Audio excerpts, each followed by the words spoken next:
I do not look good from this angle, but there are puppies. There are always puppies. Yes. This is Rufus, and he thinks it's always about him. I know I said I was going to go live at noon, but the internet told me that you don't go live at noon. You go live at like 6 a.m. or whatever to 10. And come down here so I look less fat. Yeah, we're sitting on the floor. We're not liking my face. So, I was going to say, long time ago, this book was published with a company, and it was not a good book. And then they took it and made it a lot worse. And then they dissolved my contract, and I self-published it. And then I decided, whatever, I'm going to just self-publish it. For the longest time, I was not satisfied with it. And we're going to read the original first chapter. And I'm going to read what I changed it to. Oh my gosh, this thing has so many words. Jessie Kincaid walked to the nursing home to visit her father, Casey, every day after school, putting in her time as the dutiful daughter. This was at the behest of her mother, Corey. This was her life since she was 3 years old, spending every day, birthdays included, taking care of Dad, or in the company of medical staff. For her 15th birthday, she was given a stale cupcake and a pat on the head. No balloons, streamers, or gifts. But Jessie didn't waste her time thinking about other 15-year-olds' birthdays. It wasn't worth it to wonder about someone else's life. This was her life, and she was used to it. That line right there about wondering about other people's lives, that was one of their lines. See, what this company did was they added lines and had like dumb, stupid lines they added instead of looking for, comma splices. Crazy. So, nurses' aides came in and gave her father fresh towels, stocked wipes, and swabbed his mouth out. Second shift was starting. Abernathy died yesterday. We have an extra water pitcher. Do you want it? The aide asked. Jessie knew Mrs. Abernathy's mug hadn't been touched by her dead lips recently and was washed every day. But the thought of receiving something from someone who'd been dead a day settled her. I'm sorry, words are hard. No thanks. The aides took their leave of Jessie, and she took her father's tray table out to do her homework. This was Jessie's daily routine. She never knew her father in the way everyone else knew him. All she ever knew was the man who screamed, drooled, and soiled himself. Jessie had the misfortune of changing her father and seeing him in the most unfavorable light any young child would ever want to see their parent in. There was a time, clear in her memory, of when she realized just how comfortable this man, and there's this weird sort of grammar error right here, where there's two little dashes, and then there's a space. And it's like, if there's going to be an M dash, it should be up there. But anyway, who was a former shadow of himself, made her. She was 5, and her mother said, "Come give Daddy a birthday kiss." Drool escaped his mouth, and the putrid smell of his breath made her stomach churn. Unable to spit or swallow, the most the nursing staff could do for Dad was swab his mouth out with a wet sponge and wipe the dead skin away from his mouth. His teeth were decaying and his tongue white, making a stale and damp stench like water stagnating in an old pipe. And you know what? I spelled Rangeley wrong. It's like spelled Rangley, but I spelled it Wrangley. Yeah. But anyway, I don't want to read any more of this. I'm going to read what I changed it to. Because that fucking chapter gives me the intrusive thoughts. We're going to read it what I changed it to. The ticking of the analog clock in Jessie Kincaid's last period pecked away at her sanity, the ring of the bell looming over her like a siren declaring war or extreme weather. It was like a war with her, a war she'd fought every day for the past few years since she was old enough to get around town on her own. In a few years, she'd learn to drive, and then she could fight this war in her car. At least then, she'd have a heater. Now she was traipsing through Price in her worn-out shoes, thin coat, and holey hat in the middle of January. Ever since Jessie was 3 years old, Dad lived in a facility, and it was Jessie's duty to visit him every day. Weekdays weren't so bad, but weekends, Mom wanted to spend all day at the nursing home with Dad, leading her to spend 10 years day in, day out, sitting at the bedside of someone who didn't even know her, where he was, or why he was still alive. The bell rang, signaling it was time for her to be the dutiful daughter her mother wished her to be. Corey was always talking about how wonderful life was before the accident. Of course, you're too young to remember, she'd say, then almost force herself to wear a mask of happiness. The more she told the story, and the older Jessie got, the less best of times it became. Mom would go on and on about how great Casey, her father, was. Beaming with pride at first, she eventually got to a point where she, like Jessie, began to hate the man who screamed and soiled himself. Jessie prayed earnestly one day for God to set her father free. It was her birthday, his birthday. She was 6, and Mom told her to give him a birthday kiss. The drool that escaped his mouth had a stench of stagnant water rotting in an old metal or copper pipe. That night, Jessie fell to her knees and asked God to take her father to heaven to be with him. So, 2 very different things. One that is more words is good words. All the words. Allison, use them all. And as I rewrote it, I took out a part where it was Jessie and her mom having to take care of her dad, because I just didn't like all the words. And this one, I'm going to go and put all the things at the top where I'm talking about it.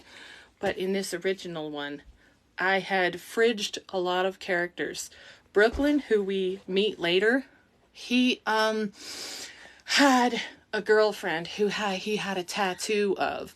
And originally it was this girlfriend died and whatever. But as I'm reading back through it and as I'm editing it and whatever, what I did was I was like, you know, she just shows up on the page to be preemptively dead.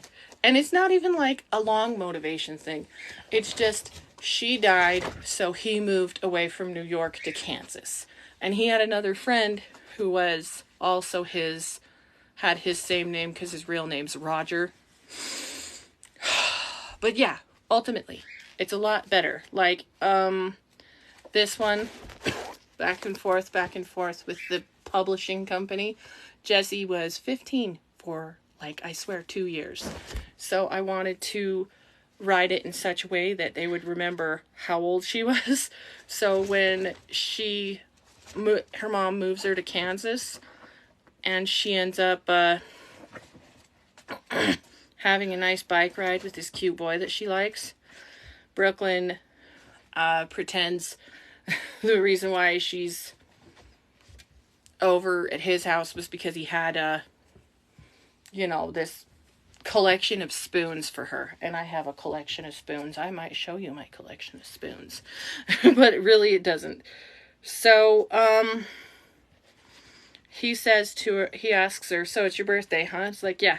How old are you? And then Jessie says, I have occupied this useless meat sack for 14 years. So, and I just saw it and I lost it. And there's just there was so much with this original one that was just driving me insane. And it was just, Jessie was 15 for 2 years. And there was so many lines that, like, I wrote that were bad, and then there were lines they added that were worse than my already bad lines. Alright, so basically this scene is Jessie was riding around with this cute boy on a bike all day because it's her birthday, and she went to see her mom at the restaurant, but the restaurant was like way full and she didn't want to squeeze into a corner, so she just had her friend bike with her back to where her employer lives. She works on a pig farm. I have a puppy. And so he says, why don't you call your mom and tell her you're here? And he's like, okay, she won't care, but whatever. And so she says, I don't want to sit there all night. So let's see. Brooklyn took the phone from her and said, hey, the pig thing was sorted out before. The truth is, I heard it was her birthday and I had a gift for her.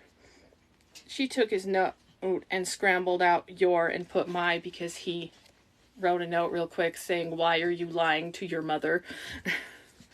"Oh, really?" Mom asked. "Yeah, it's nothing, just something I had lying around, and I was actually going to take it to Ashley's store, but Jessie expressed interest in it, so I'll give it to her." Mom hung up, and Jessie leaned against a wall. "Where's my present?" He groaned and said, "I suppose this should round up something." He got an idea and then gave her the 1-minute finger, returning with a box of clanging metal. She opened it to reveal a massive commemorative spoon collection. There were no words. It was neat, but it was also something she knew her mother would see right through. "They were my grandmother's," Brooklyn said. "I can't carry this on my bike. I'll drive you. How old are you anyway?" "I have occupied this useless meat sack for 15 years. There's a cat trying to put his face in my Monster Energy drink. "Gremlin, come here, please." But yeah, it is the new book. I am glad it's here. This little thing is like 260 pages and so many chapters. I deleted so many things. Like, there was a Halloween dance that originally it had a lot more to it when I wrote it, but then after they edited it, it was 2 to 3 paragraphs, and then they did like a whole chapter of it. This book was a mess.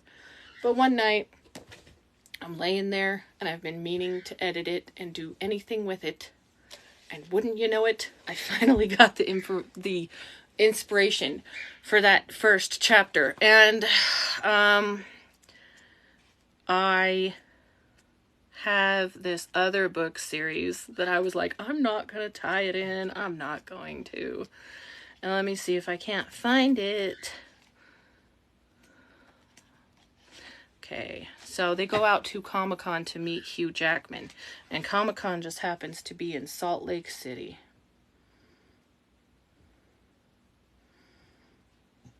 Aha!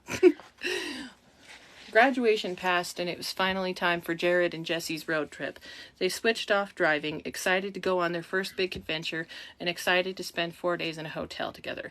The hotel was the Greybaugh, and they stayed in the Tessa Brand suite. I'll be back. Hey, Schnitzel, would you like to get up on the thing? Oh, just big weenie dog. You can look at my weenie while I go grab that. That's from this book, and I actually wrote this one after. Here's the thing behind this. One day I said, you know what? No more horror movies, no more scary stories, no more true crime documentaries. Just me doing wholesome stuff. This is still not quite wholesome. This is something else. Oh my gosh, my self-sabotage was on high. It was like, Brooklyn should always be making just derogatory jokes no matter who's around. Oh my god, you know what, kid, you're stressed out, have a beer. You know what, kid, you're stressed out, have some blunt. And it's like, what are you doing, Allison? Why are you not okay? I was looking at this the other day as I was editing it, and I took all of the old documents and I threw it in the trash.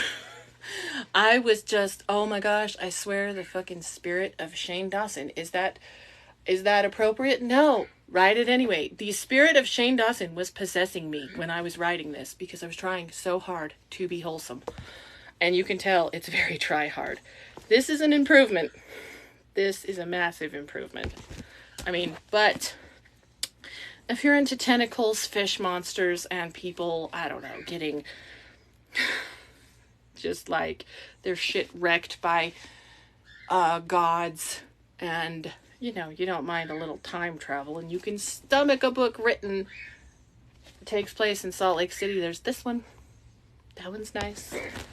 I don't know what else I was going to say. I was going to do a lot, but I kind of got unmotivated, and that's the thing about this book, is I get unmotivated so easily. But I'm here with my 2 viewers, and I'm glad to have both of you. I am. I would never ever But let's see. So at one time it was like this. What happened was Jessie fell, she tripped on something, and she grabbed her hand, and the thing she grabbed cut her hand open. So she went in and got care because she had to have stitches, and there was nothing to hold her hand, the skin on her hand. She was bleeding. So to stop the blood, Brooklyn whipped off his shirt, and originally there was a tattoo of a girl named Celine, and I changed it from that to this woman named Elizabeth because we just got rid of Celine. I fridged so many people. It was like I was Jeffrey Dahmer. There were so many bodies in the refrigerator. I had someone named Eugene, right? And then I had somebody named Celine, because, we are so creative over here. And then I had Jessie's grandma on her dad's side, which I'm going to show the one that I changed it to. Dad's room was cleaned out and had a new resident in it before Jessie went to school the next day. At the end of her father's life, all he had left to show for it were a bunch of tattered clothes, pink hangers, and books the activity aides read to him. Tattered clothes, pink hangers, and books the activity aides read to him.